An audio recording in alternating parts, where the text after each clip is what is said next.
Super special thanks to Project Z for sponsoring this video. Studies show that Gen Z is the loneliest generation, and Project Z plans to fix that. Project Z is an app tailored to your niche interests. It helps you meet people who like the same things you do, and their algorithm takes the work off your hands. You can join circles to find a community, or create one yourself.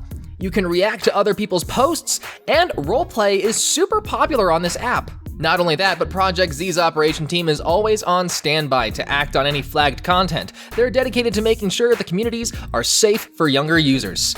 Thanks again, Project Z, and don't forget to sign up using my code NEGLED.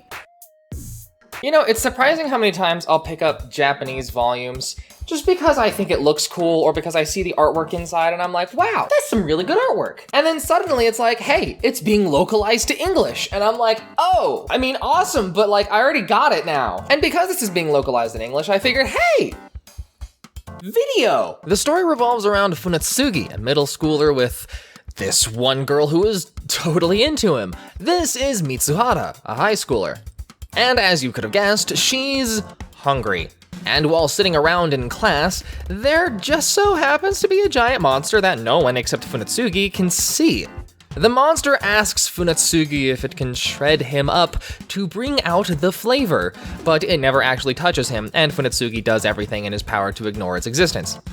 Until reality sets in again and the monster disappears. This has been a persistent problem for him ever since he was young, and he learned that ignoring them makes them go away, but he's not sure what they are. Later on, he meets up with Mitsuhara, and that monster comes back. To his surprise, Mitsuhara is able to see it too. And Mitsuhara proceeds to transform into a monster of her own, and proceeds to eat the monster that was stalking Funatsugi. Oh, she has a monster appetite. I get it now. And she explains that the reason monsters are attracted to Funatsugi, including herself, is because of his smell, saying that he smells really tasty. Guys, would you want a girlfriend who is straight up waifu material, but is a monster that wants to eat you? I mean, I just hope you want to eat her as much as she wants to eat you. Yeah, I sure hope she's a monster. In bed. These jokes write themselves sometimes. And she desperately tries to convince him that she's on his side and that she promises to eat all the other monsters that show up. You're saying she's loyal and she pays for her own meals? Think she is waifu material. And I love this character dynamic, where one character is perfect in every way except they also want to eat the person they're in love with, but they hold back on their base desires because they want to love the person more than they want to eat them, and it also creates a power imbalance where you know you could die at any point in time, but for some reason that's sexy. Oh my god, this is the setup for every vampire drama I just realized. One of the monsters shows up in Funatsugi's home, the first one he met when he was a child, and they kind of just adopt it as a pet. Which doesn't sound smart, but given that he also has a huge crush on a monster, I guess this can't be that much worse. Anyway, there's these two other people who hunt down monsters, and they want to enlist Funatsugi to help because of his weird way of, quote-unquote, tracking them down. Mitsuhara also apparently works underneath them, and they hunt down monsters with her. You know, so that Mitsuhara isn't hunted herself. The series is a romantic comedy that actually makes more sense with the main character being in middle school because most anything would make him nervous when it comes to a relationship, like something as simple as holding hands.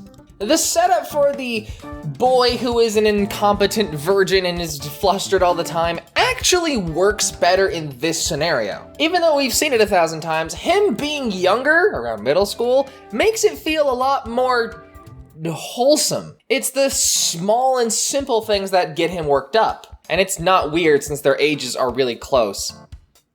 Or at least I assume so.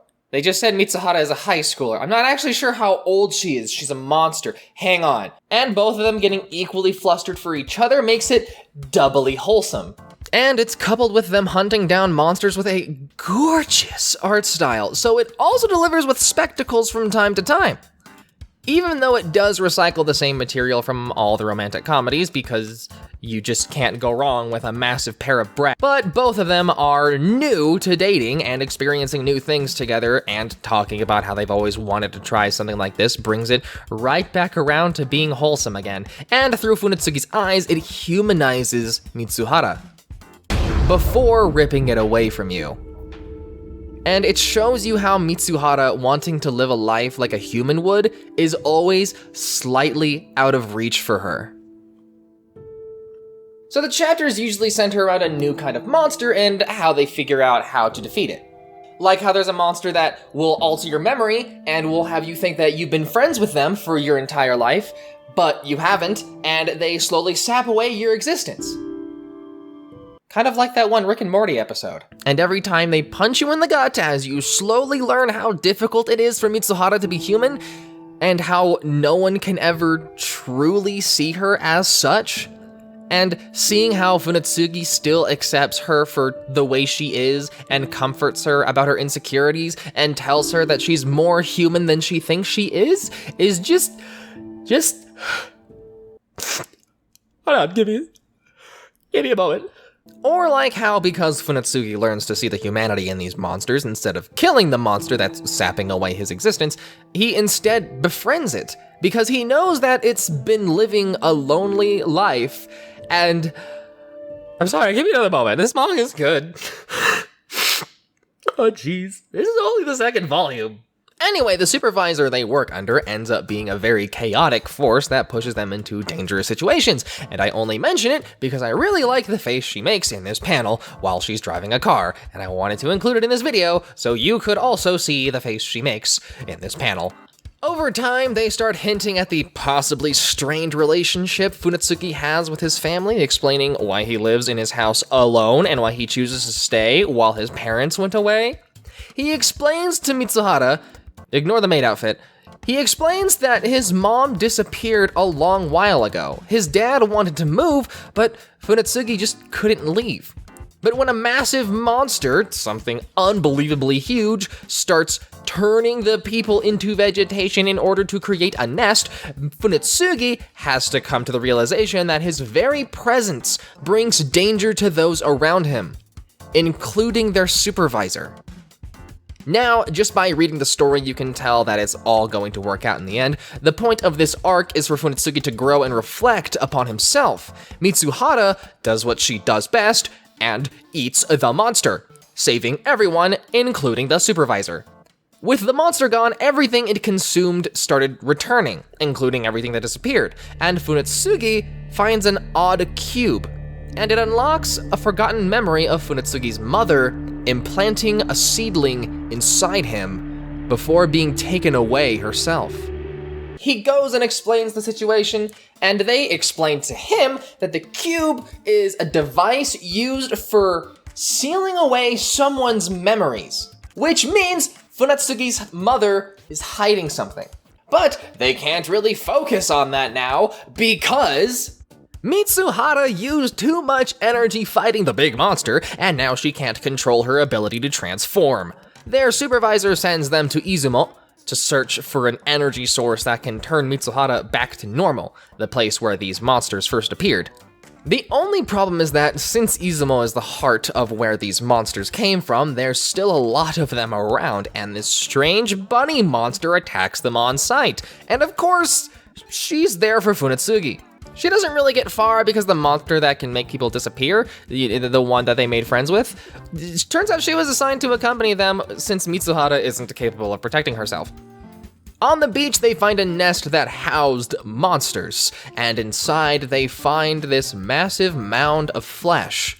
Mitsuhara recognizes this as the power source she needs to go back to normal, but she also knows that this mound of flesh is her birth mother, and the dread of being a monster sets in. And for a moment, she detests that she's a monster. She knows that if she were human, she wouldn't have to do something like this. But she resolves herself and eats anyway. Okay, let's speed through some parts.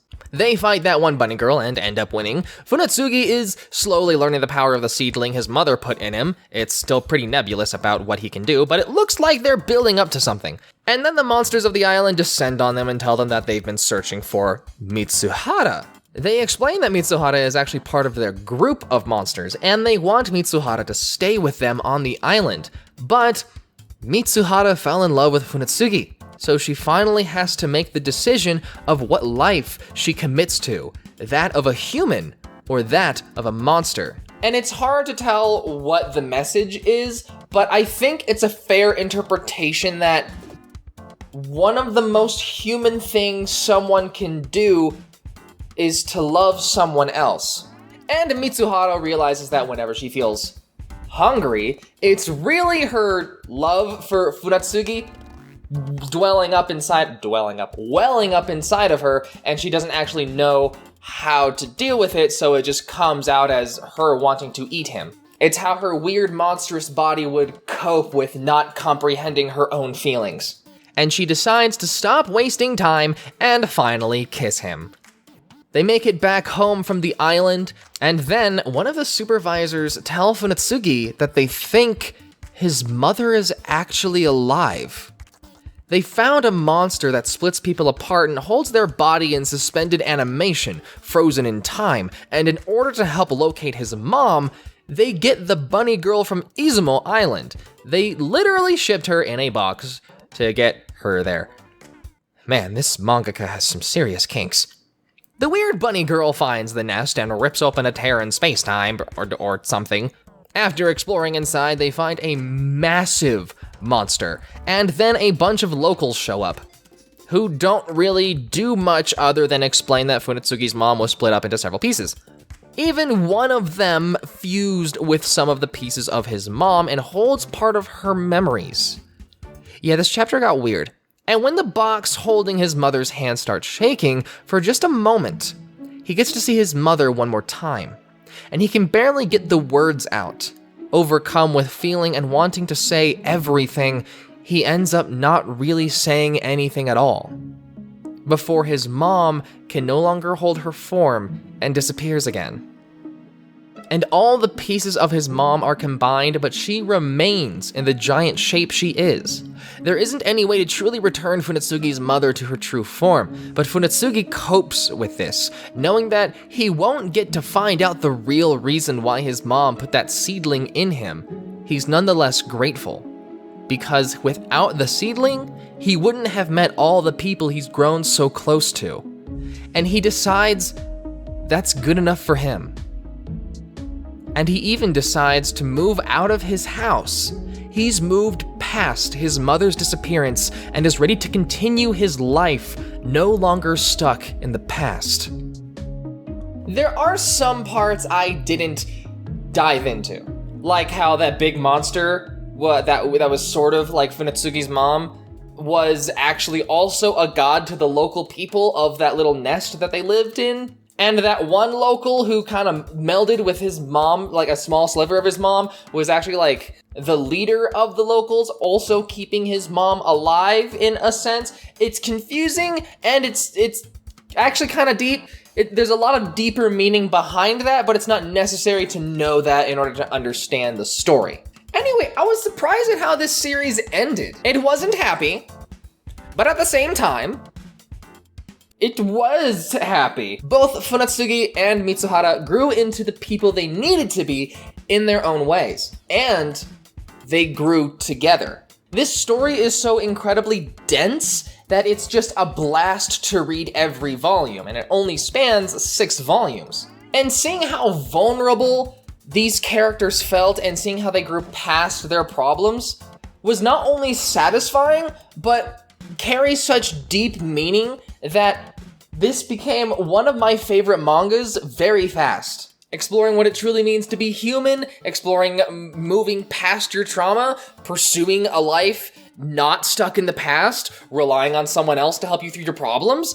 It has so many messages that even though you finish this video, it is still very worth your while to read this series. I hope you enjoyed the video. If you want to connect on our sponsor, Project Z, here is my profile. Look me up if you want to. And as always, stay beautiful and keep playing.